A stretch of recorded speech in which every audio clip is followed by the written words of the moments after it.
Welcome back, everybody, and thank you for joining me here on season two of Triumphant Trauma Tales.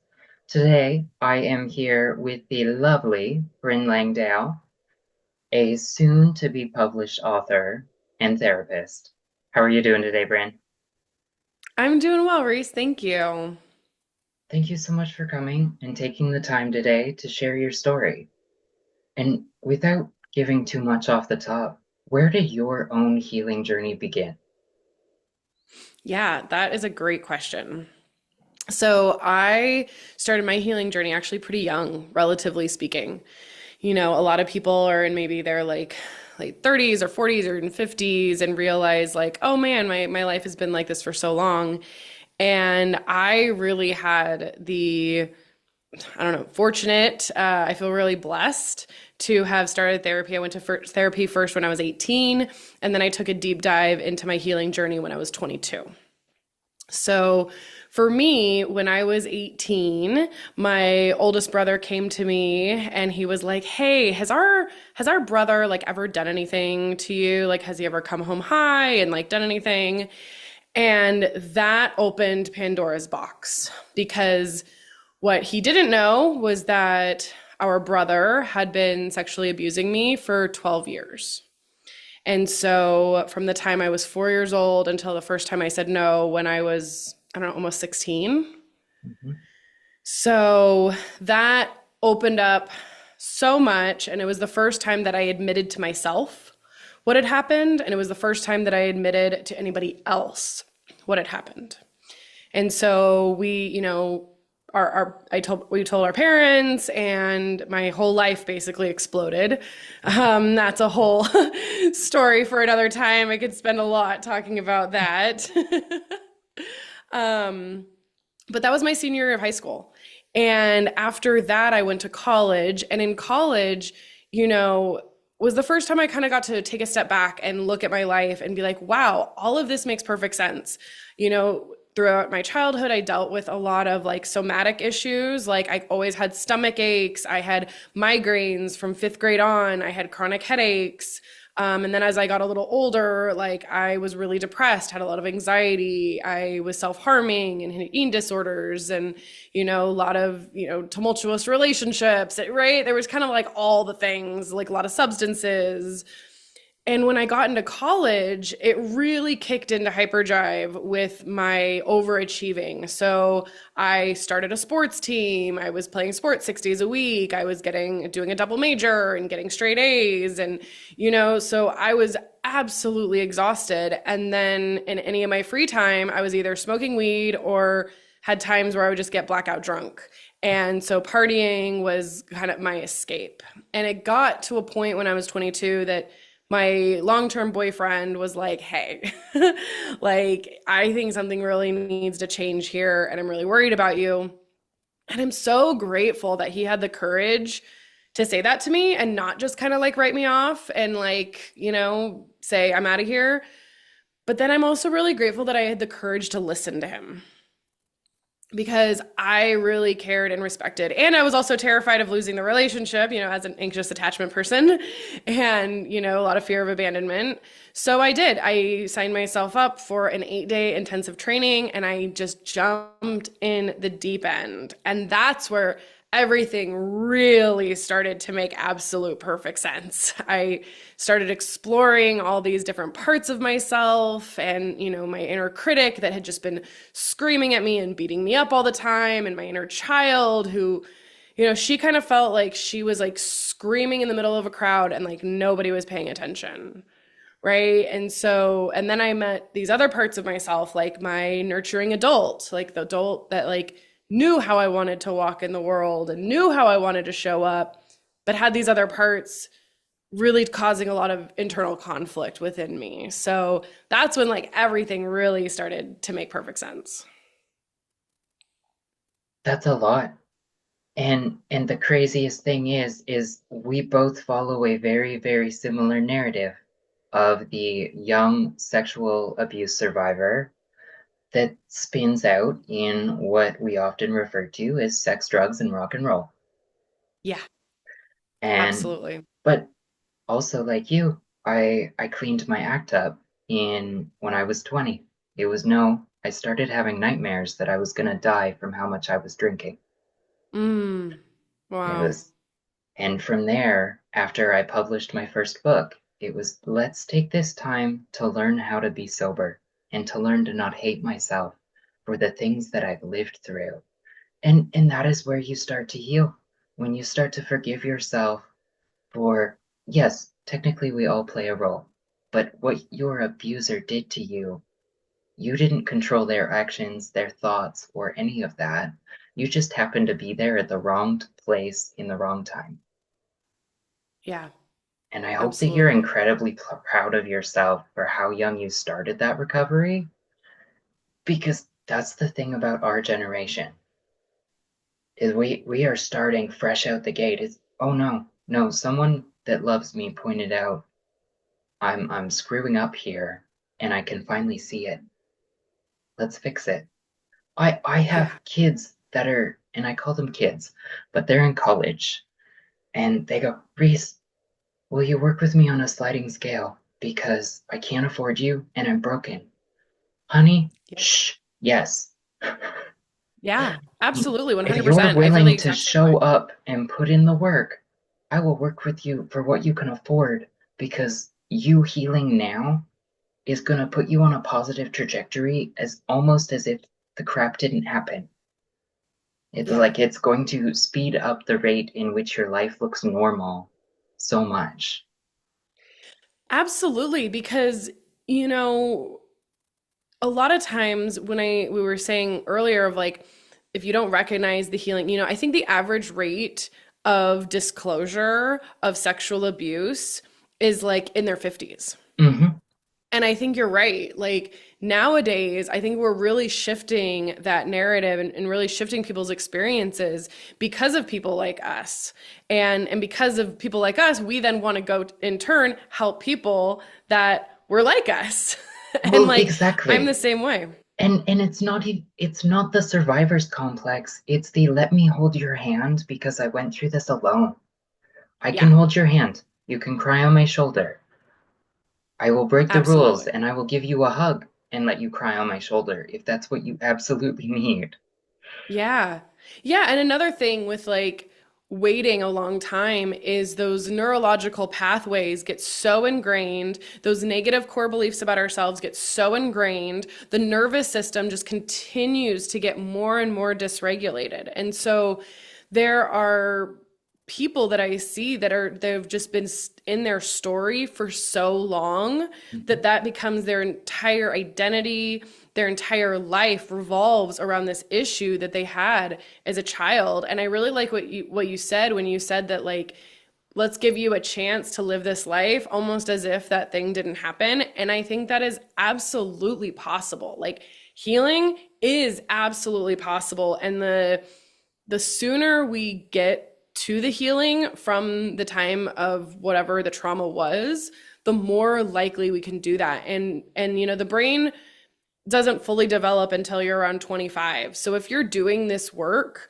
before you're 25, that means that you are creating new neurological pathways. Your brain is having is more moldable, and not to say that like after 25 you can't heal your brain, like that's not true.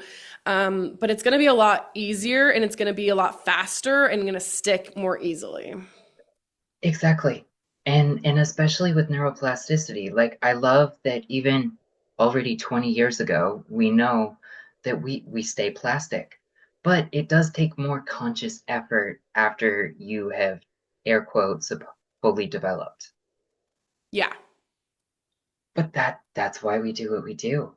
And it's to guide you forward because I never thought myself as a lifelong abuse survivor of every kind that I would be here living my absolute best life, doing all the things I want to do.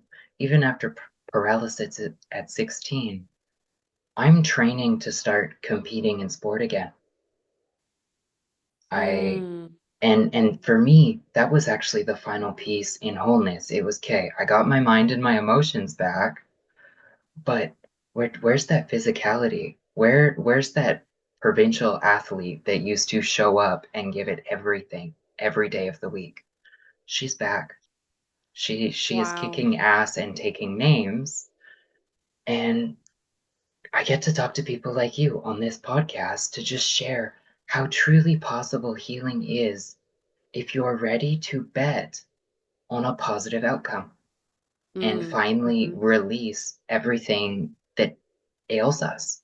Because the compounding effect, all of those somatic symptoms that you mentioned, it happens to all of us. The longer you hold on to your turmoil, the more sick you become physically Yeah, and emotionally. Oh, absolutely. oh, you have chronic GI issues? Babe, let's work on that anxiety. Yep. Right.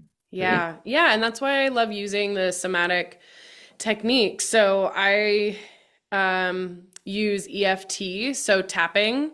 So I love using tapping. And I also just got trained in this really cool new technique called the brains technique.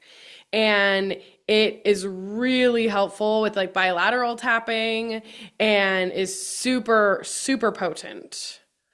You're nodding. Are you familiar with Yeah, that? yes, yes. I follow all of it, even though like I've done it myself, not professionally trained, but I do use all of them because every time one of these techniques comes out, it's not one against the other. It's let's find what works for you best as an individually. And if I can say, oh, that actually helped me, when I see someone that is not having success with other techniques, I can say, hey, I can show you this, and then I'm going to send you down a rabbit hole. Go find Yeah. all you want to do about this and see if it's for you, if you like it. Because we're not here to say, oh, one thing failed, you're screwed. No, I will sit No. here and I will try 100 different techniques over 2 years if that's what it takes to get a person back to 100%. As many also say that you can only heal up to 85%, but in reality, in creating all these new neural pathways, yeah, you're still going to experience some things, but you're not going to react in a way that you look like an atomic bomb, internally or externally combusting. Yeah. And like, we're human. And I don't think there's anybody who gets to walk through life unscathed. And so I know that I handle my emotions and the things I go through in a, not to be judgmental, but I would say a better way than other people who I know don't consider themselves to have had trauma. And I think Mhm. that's part of the danger is that people who don't consider themselves to have trauma think that they're like excused from either doing some of this work because this is for everybody. Everybody needs their nervous system to feel more regulated so they can handle the stresses that life throws at you. A lot of people think, oh, a regulated nervous system means I'm calm all the time. No, that is not what that means. A regulated nervous system means you're able to handle whatever stresses are coming your way. And when we can handle stress, that's healthy mental health, right? Like that's what it is. It's not about not getting anxious. It's not about not having times where you feel sad or you don't want to get out of bed. Like that happens to everybody. And it's just what you do with it and the meaning you make from it. A lot of, people were like, "Oh, well, if I don't want to get out of bed one day, that means I'm depressed or that means I'm this or if that means it's going to last forever." Things like that. But the reality is, if we can just accept that, hey, my body needs to rest right now. Hey, my mind needs to rest right now. I need to turn it off. I need to really spend some time by myself. And you give yourself permission to do that in a non shaming way, then that to me is healing. Exactly.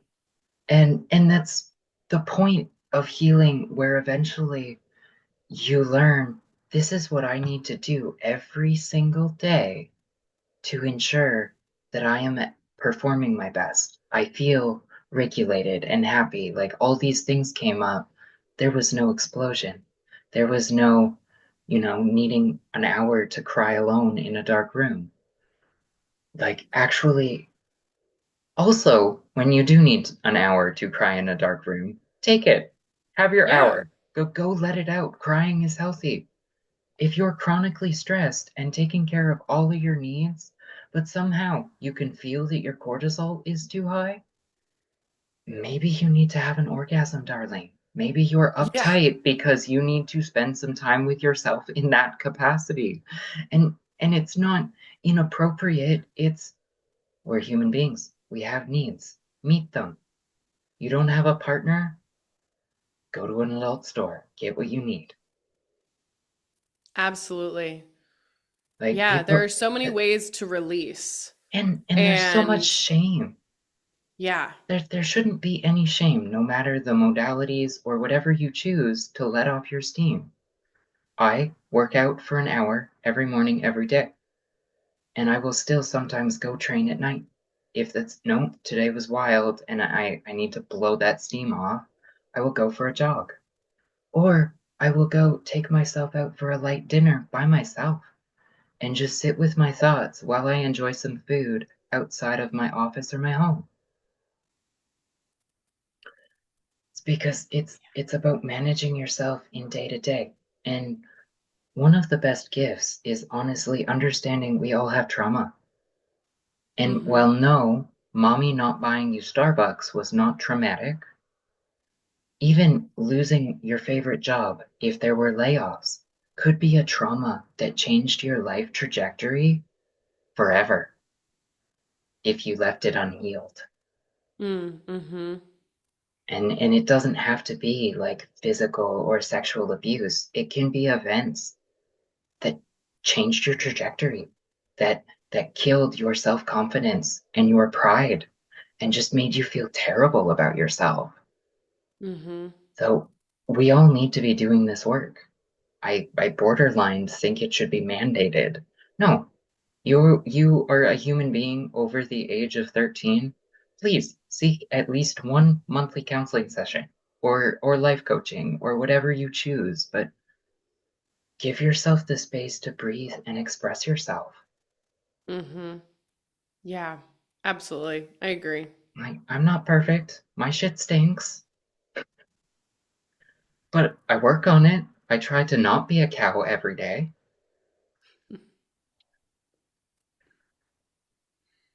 What is that upcoming book about, Bryn? My upcoming book is it's a memoir about the first 30 years of my life. It goes through my childhood and then my healing process, which is all throughout my 20s, and then how I forgave my abuser by my 30th birthday. I am so proud of you, not just for doing it, but for sharing it with the world to further inspire people to overcome. Because Yeah. as I told you before we started recording, that's why I shared my first book about paralysis recovery and my second from a critical thinking lens, talking about the narrative of children that end up sexually abused, that end up following the sex, drugs, and rock and roll path, but breaking the narrative and getting sober and learning to be happy and healthy again, and then paying it forward. Mm, I wrote it more as as a feminist manifesto. It's like all these things can go wrong, but look at how we can do differently and how we can change the world if we hold ourselves accountable to not wallowing in it for the rest of our lives. Like, believe me, yeah. didn't have an easy life, didn't come from a rich family, but I've made it pretty decently for myself. And I'm abundantly grateful that even able bodied people look at paralysis recovery when I was never supposed to walk again and go, Reese, you're my inspiration. Yes, Mm, on a bad day, that's a little offensive. But on a good day, it's like, okay, Steve, I'm glad you're hitting the gym. I'm glad I could motivate you to do what you need to do without limitation. yeah. Mm-hmm. But we all need to take those steps. And I'm glad that there are people like you and me ready to just be that lantern. Mm, Because we're not the healers, we're the conduits. We're gonna hold your hand and we're gonna guide you. you're going to say what you're going to say to us, and sometimes we're going to cry. Because sometimes we're going to be so caught off guard that there are a few tears shed and an apology because it's like, oh, honey, I know that pain. I know that pain deep in my soul. And that's why I can tell you if you dedicate to your healing, you'll get there. Yeah. Yeah, absolutely. And I think that can look a lot of different ways for a lot of different people. And, when I use the word forgiveness, it it turns a lot of people off. Like I get some people who have experienced a lot of trauma and abuse, they really don't like that word. And the way that I see it is like we've kind of gone through this like pendulum swing where like at first it was a lot of like, oh, you should forgive, and like the right thing to do is forgive, and like forgive this person who hurt you. And a lot of that coming from like, like religion and stuff like that. And then there's been kind of this like pendulum swing to the other side of like, no, you don't have to forgive, and you can own your anger, and you have a right to be angry, and, all of that. And I think that that's true. But then we need to come back. Like, we don't just want to stay in the anger and like stay in that just for that sake of owning your anger. Like, sure, great, own your anger and then release it. Like, you're not supposed to hold on to it. Just like any other emotion. Like, we're not supposed to hold on to our emotions. We're supposed to go through them and one after the other, after the other, after the other for our entire lives. And so a lot of times, it's misunderstood, the word forgiveness. And I think it gets a really bad rap. But the reality is, it's a releasing and a letting go for yourself of like, you let go of this resentment and this anger. Because I mean, what is it, like the Nelson Mandela quote of like, resentment is like drinking poison and waiting for the other person to die. And I just think that it is so profound because the only thing that resentment and anger is harming is ourselves.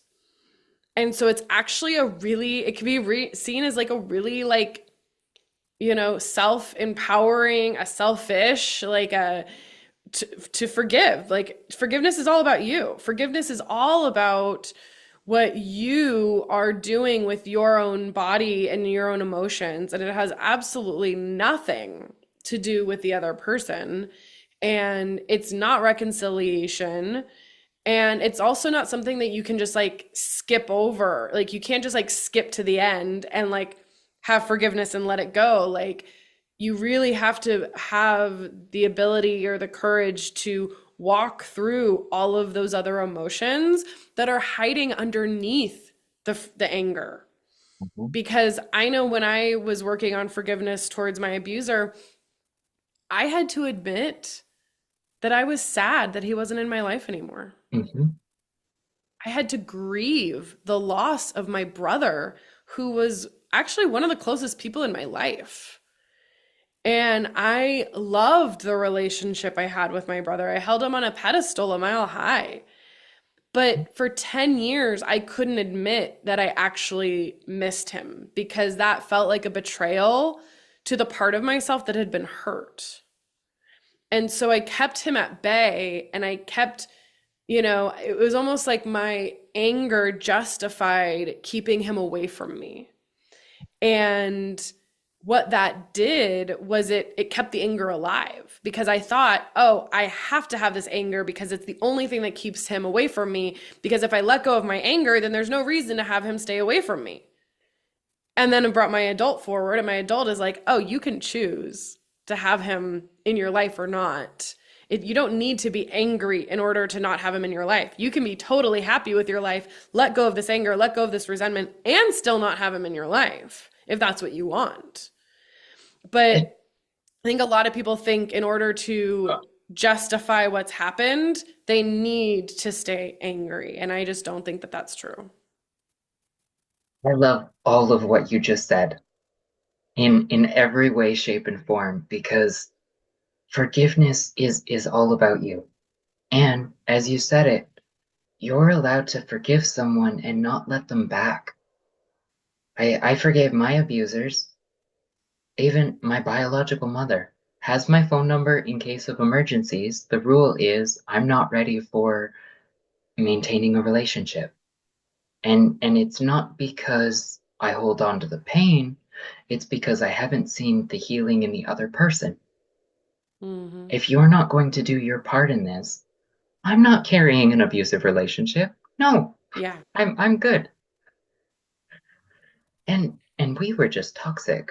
Like it was never physical, it was nothing like that. Just a mom that one-ups you and makes Yeah. everything about her and is like, uh-uh, honey. Yeah.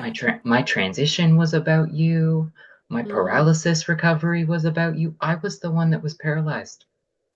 I was Yeah. the one that was sexually abused and in sex work for a decade. Hmm. That was on me, baby. That wasn't your trauma. You might have felt Hmm. bad that I went through it, but you made it about you. So I forgave you, but you can't come back yet. Go do your healing, and we might discuss it later. Yeah. No, And I can that's relate. I mean, I forgave my mom at the same time that I forgave my brother, and very, very similar experience there. And yeah, there was a lot of, emotional abuse, and there was some physical abuse, and obviously the sexual abuse as well. And in all of that, you get to choose as an adult what relationships you want. And then from there, the emotions behind the past don't really matter anymore. But a lot of times we make it about the emotions of the past. exactly. Like, how do you feel right now? Right. I'm pretty Is that a calm. question for me? I'm Okay. I'm personally like really glad that you were my guest for my first season because you're incredible and you are so Mm, well spoken. But on that note, what is a word of advice you would give both your younger self and another, or the same piece of advice, you would give to someone starting their healing journey? mm. That healing is not a straight line, and that there's going to be peaks and valleys. And just because you're in a valley doesn't mean you're not healing. And that healing comes in so many shapes and forms. And just continue to be curious about yourself, and that will lead the way. I love that. Like that is very well said, Brinn. Thank you so much for joining me here. And everybody, there will be ways to contact Brinn and connect with her in the description below. Thank you so much for joining us this week on Triumphant Trauma Tales, and I will see you all next week.